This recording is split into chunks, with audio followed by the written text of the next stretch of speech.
The tray in my hand shook as my uncle's laughter rang through the restaurant. "So this is where you ended up, huh? Serving leftovers like your dreams." My hands trembled, but I smiled, because the man walking in behind him, he wasn't just my new boss. He was about to change everything they thought they knew about me. After her father died, everything in Sisei's life changed. She had big dreams. She was in university, studying hard to build a future. But with her father gone, money ran out fast, and her younger siblings needed help. So without telling anyone how much it hurt, she dropped out of school and found a job as a waitress at Golden Flame Bistro. It wasn't a fancy place, but it was clean, warm, and paid just enough to survive. Every day, Sisei woke up early, worked long shifts, and came home tired, but she never complained. She saved every little tip, skipped new clothes, and often went without so her siblings could eat better or have school supplies. But instead of praise, her family laughed at her. Her uncles called her a plate girl. Her cousins said, "All that beauty, and you're just carrying food like a servant."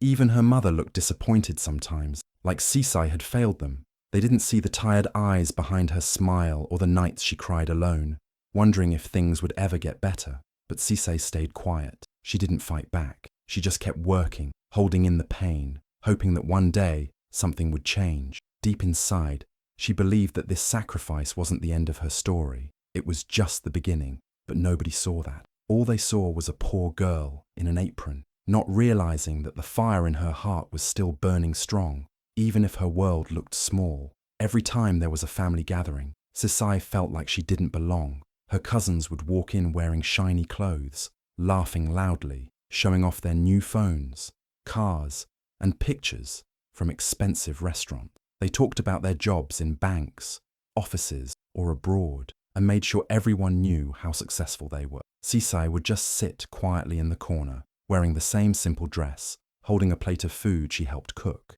Nobody asked her how she was doing. Nobody noticed how tired her eyes looked. Her aunt Mutiso, the loudest in the room, always had something sharp to say. "Sisei would have made a great housemaid back in our village," she said once, laughing so hard others joined in. "Why is she wasting rent in the city when she could be scrubbing floors here for free?"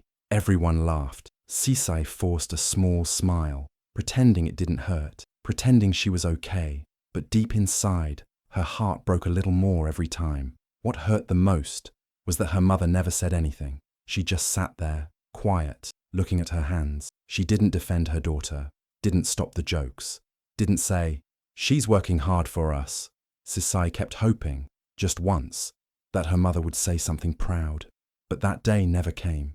Even after all that, Sisei would still go into the kitchen, cook for the family, serve them, and smile like everything was fine. And as soon as she was done, she would pack her small bag, hug her siblings, and quietly leave before sunset. She didn't want to miss the last bus back to her one-room apartment in the city. No one walked her to the bus stop. No one even noticed she was gone.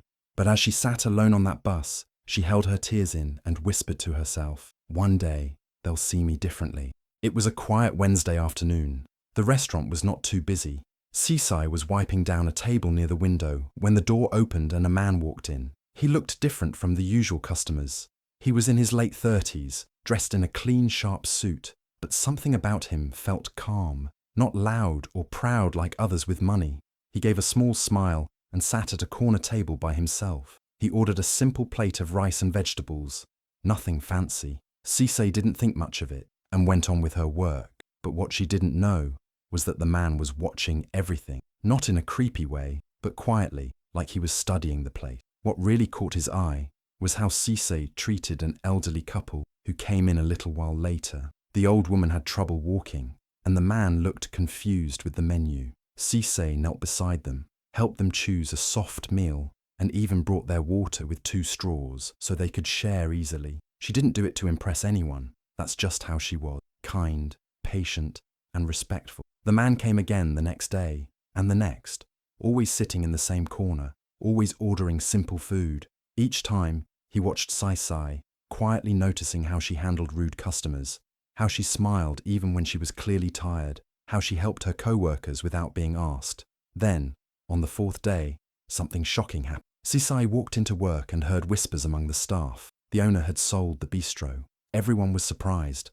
No one saw it coming.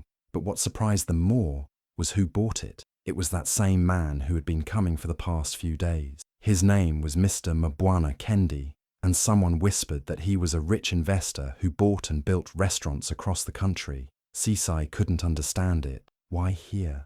Why this small place? And more than anything, why did he keep looking at her like he had a secret? His eyes weren't rude or creepy. They were thoughtful, like he saw something in her that even she didn't see yet. Something was happening, something big. But Sisai had no idea just how much this quiet Wednesday would change her entire life. 1 week after Mr. Kendi bought the bistro, Sisai was working as usual, moving quickly between tables, taking orders, cleaning spills, and helping an elderly man find his missing glasses. She didn't think much had changed. He still sat in the same corner sometimes, observing quietly, writing in a small notebook. But that day, something unusual happened. One of the other staff members came over and said, "Mr. Kendi wants to see you in the office." Sisei's heart dropped. She wiped her hands nervously and walked slowly to the back. Her mind raced. Was he not happy with her work? Did she do something wrong? Was she about to be fired? She stepped into the office, and there he was, calm as always, looking at her with that serious but kind expression. He asked her to sit. Then he said something that made her stomach twist. "I don't want you serving tables anymore." For a second, Sisai felt the world stop. Her chest tightened. She was about to speak, to apologize, to explain that she was trying her best. But before she could say anything, he smiled. "I don't want you serving tables," he repeated, "because I want you managing." Sisai blinked, confused. He continued, "I've watched how you handle people, angry customers, busy hours, unexpected problems. You stay calm. You think fast. You help others. You have what most people don't. Grace under pressure. That's what true leadership looks like." Sisai couldn't believe it. Her, a manager. She had always just seen herself as a girl trying to survive, trying to make it through each day. But now, someone was seeing something bigger in her, something she never saw in herself. That same day, the news was announced to the staff. Some were shocked. Others smiled and clapped. Sisai stood there, her heart full, wearing a new name tag that read Floor Manager. She was now the youngest floor manager in the bistro's history. And while her apron was gone, her heart still carried the same kindness, the same strength. But now, with a new confidence beginning to grow, the bistro was getting a new look. Fresh paint, shiny lights, soft music, and fancy chairs. Mr. Kendi was planning a big event to show the world the new Golden Flame Bistro. He wanted to celebrate the changes. And most of all, he wanted to show off the people who made it all happen, especially Sisai. One morning, he walked up to her with a small smile and said, "There's going to be a grand relaunch event next Friday. I want you to invite your family." Sisai froze. Her family? The same people who mocked her for being a waitress? The ones who never supported her or respected her hard work? She didn't answer right away. Her heart felt heavy. She remembered all the times her aunt called her a housemaid, all the laughter behind her back. Part of her wanted to leave them out of this. But deep down, something told her it was time. Not for revenge, but for truth. Maybe they needed to see the real her, not the version they thought they knew. So she nodded slowly and said, "Okay, I'll invite them." When the day of the event came, her family arrived in style. Her uncle wore sunglasses indoors, and her cousins held their newest phones like trophies. Her aunt wore gold jewelry that sparkled under the lights. They walked into the bistro, expecting to find Sisai carrying trays and cleaning up messes like always. But what they saw stopped them in their tracks. There, standing by the entrance in a stunning wine-red dress, was Sisai. Her hair was beautifully done, her makeup soft and elegant. On her chest was a shiny name tag, Floor Manager. She wasn't carrying trays. She was welcoming VIP guests, shaking hands with important people, giving directions to the waiters, and smiling with confidence. Her family stood there, confused and speechless. This wasn't the Sisai they remembered. This was someone new, someone strong, someone important. As photographers took her pictures and guests greeted her warmly, her aunt whispered, "Is that really Sisai?" Yes, it was. And she wasn't just working anymore. She was leading. That invitation changed everything. For the first time, Sisai wasn't hiding in the background. She was standing in the spotlight. Guests started arriving one by one, stepping out of shiny black cars and walking into the newly decorated Golden Flame Bistro. The place looked like something out of a magazine.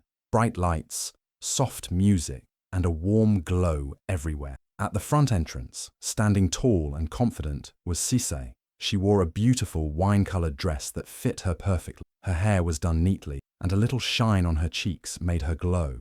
But what caught everyone's eye wasn't just her beauty. It was the gold name tag pinned to her dress. It read, "Floor Manager." She wasn't holding trays. She wasn't wiping tables. She was smiling, welcoming important guests, rich clients, popular influencers, and even media people with big cameras.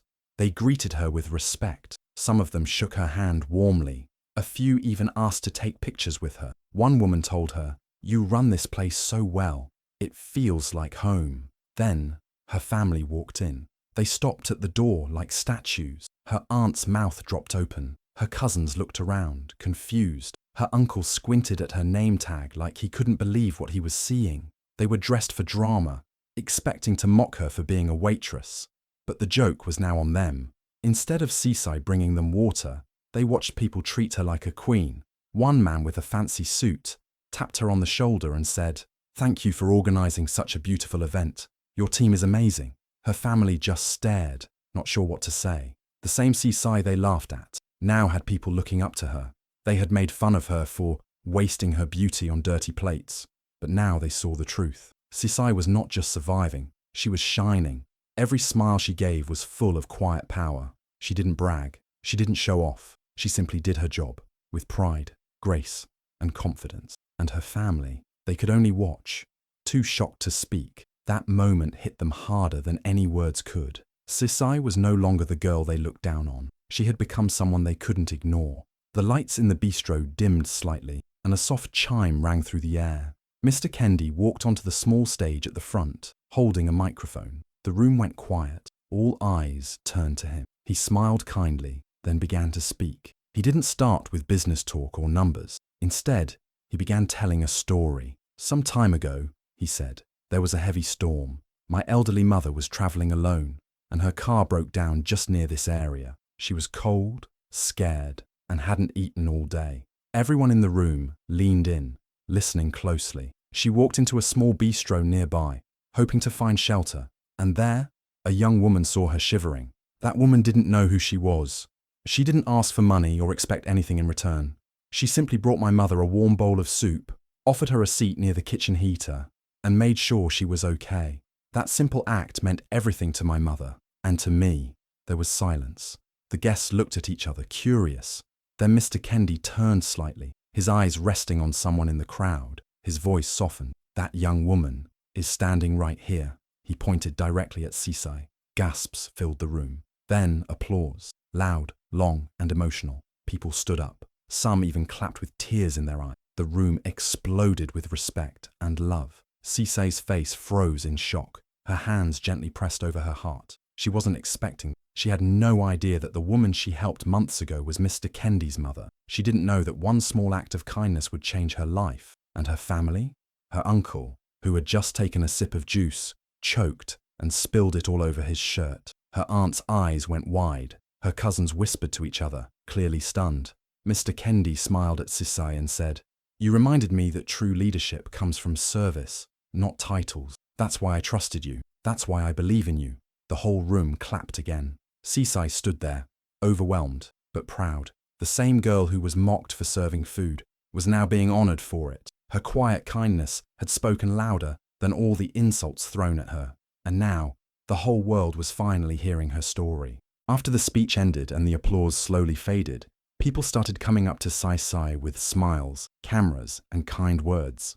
Suddenly, the same cousins who once laughed at her job were pushing through the crowd, holding up their phones.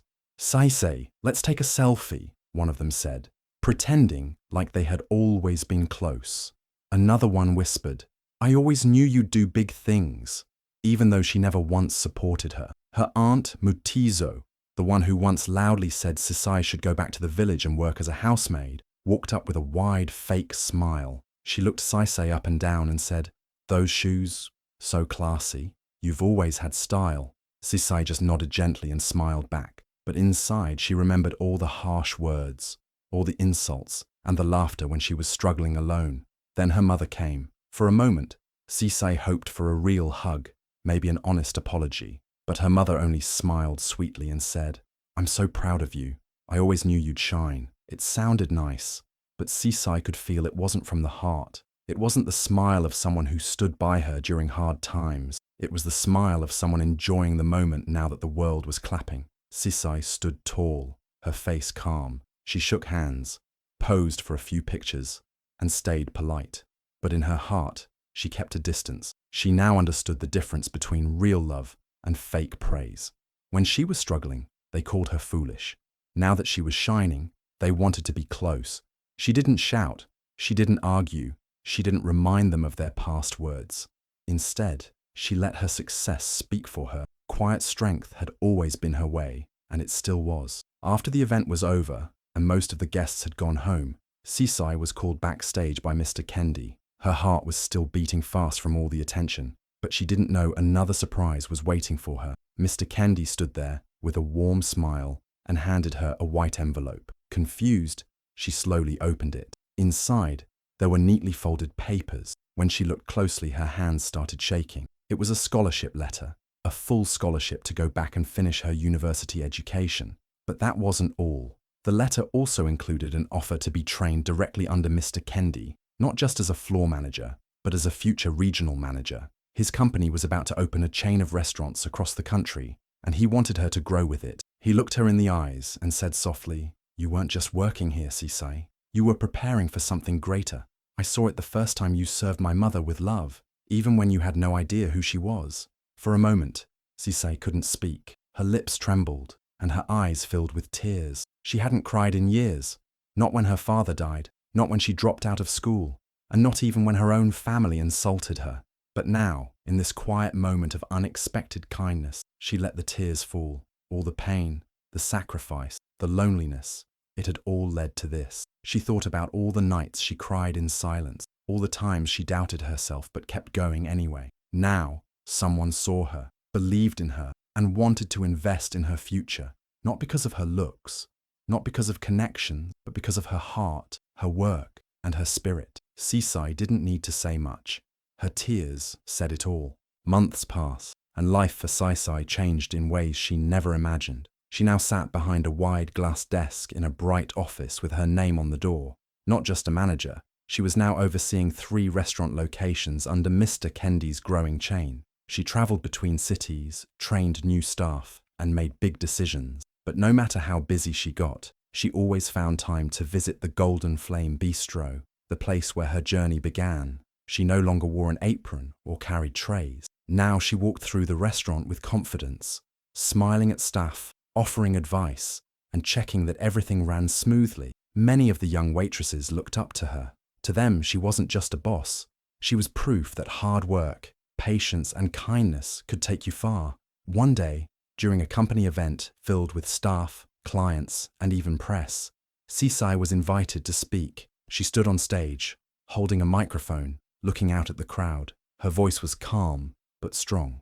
"They laughed when I served food," she began. Some people in the crowd nodded, remembering how she used to be. "But it was in serving others that I learned to lead myself." For a moment, there was silence, and then applause filled the room.